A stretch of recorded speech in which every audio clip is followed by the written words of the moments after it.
when we talked about the Young Professional Starter Kit, we recommended gold, burgundy, and navy ties to be mixed and matched with our white shirt, blue shirt, pink shirt, or shirt of whatever color you enjoy, and a pattern shirt.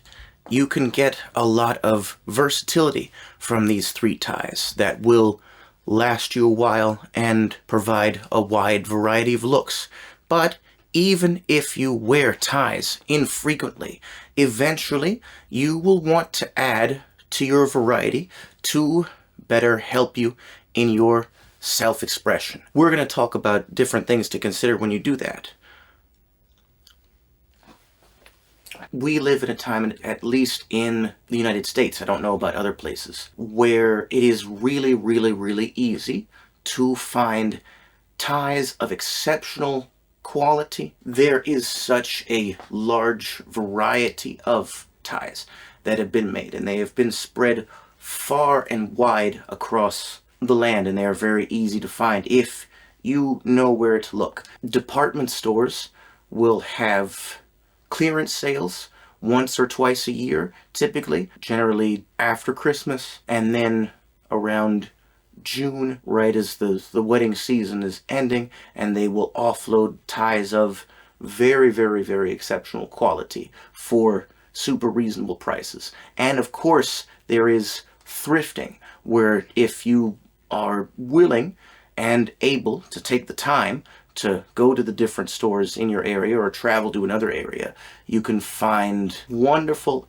excellent material ties for pennies on the dollar. As far as what to look for, that is going to be mostly left up to your sensory preferences and to your aesthetic. But my suggestion will be to look for ties that are made from natural fibers. So silk, linen, wool, cotton, or some blend of these. You can notice the difference straight away. This is a polo. This is all silk made in Italy. You can tell it was hand stitched, so it's all one piece of fabric. So this is very high quality, and you can tell it was made to last, and it's very beautiful, and it will last a long time. This is a Robert Talbot. It's a hand sewn, all one piece, and just wonderful colors. I think I got this thrifting for maybe $6 or $8, which is expensive for the thrifting side, but when you consider that this probably retailed at like $80 or $90 or more, that's not a bad deal. Now, we'll contrast this with a more synthetic made tie. I will spare telling you the company that this came from because I don't want to disparage anybody, but you will notice it's got a little bit of a weird sheen to it, which makes it hard to pair with things.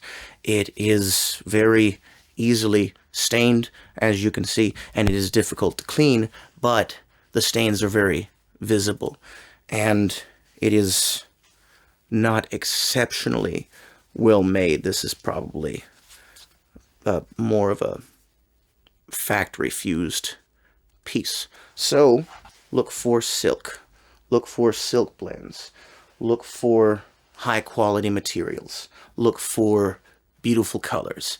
The more you do this, the more you will be able to know by sight or even reach out and feel what kind of quality tie is better.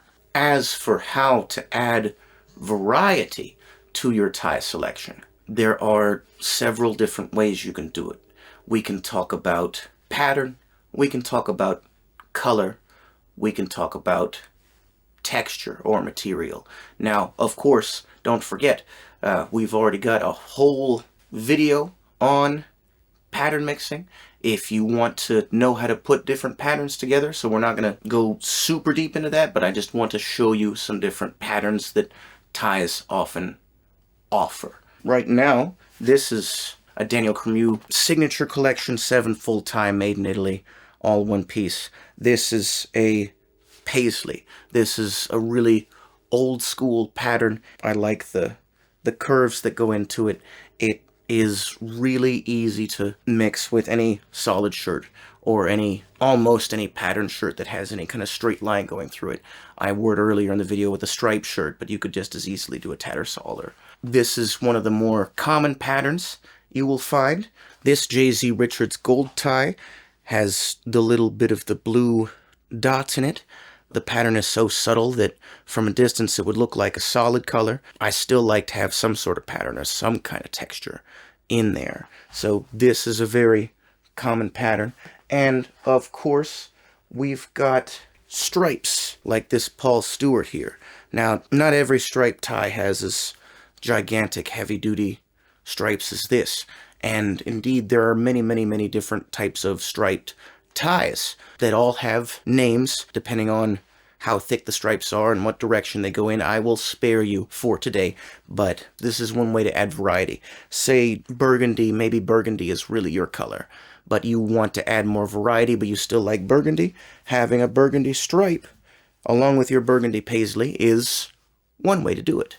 Other common tie patterns, and this is by no means exhaustive, but other common tie patterns include checks, which are similar to the check that you could find in suits and sport coats sometimes.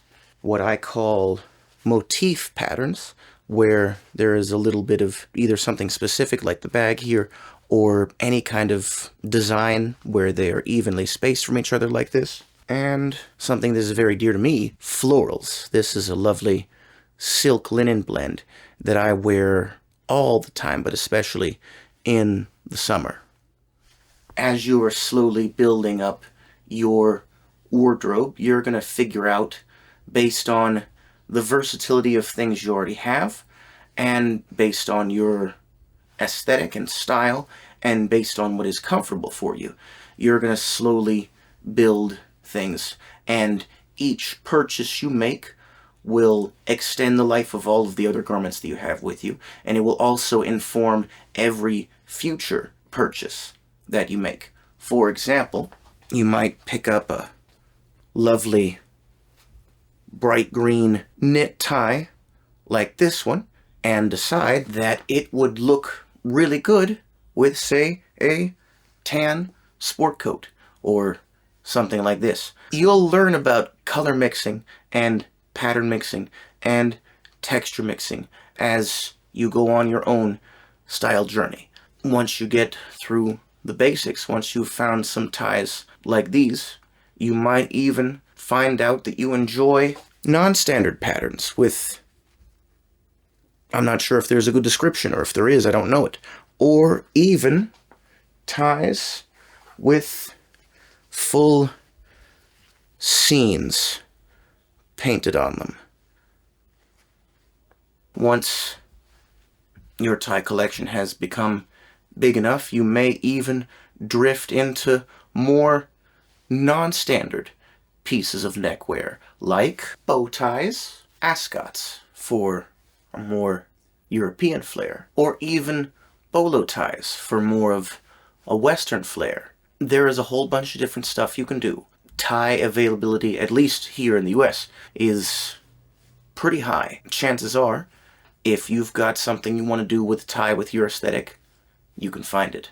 So the big takeaway from all this here is, hopefully, as you are finding these different ties and figuring out how to pair them with shirts and coats and things like this, is that you should be doing this in a way that is comfortable for you, and you should be thinking of the tie as an extension of your self-expression.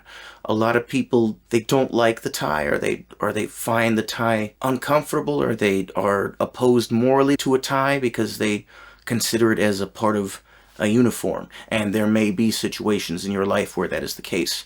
But inasmuch as this is part of your wardrobe and your aesthetic, try to find ties that you actually like the color and pattern on, and it will feel less like a chore to wear. In fact, it might be something that you actually grow to enjoy. Maybe not as much as I enjoy them, because I enjoy this quite a lot, but it may be something that you come to enjoy after all.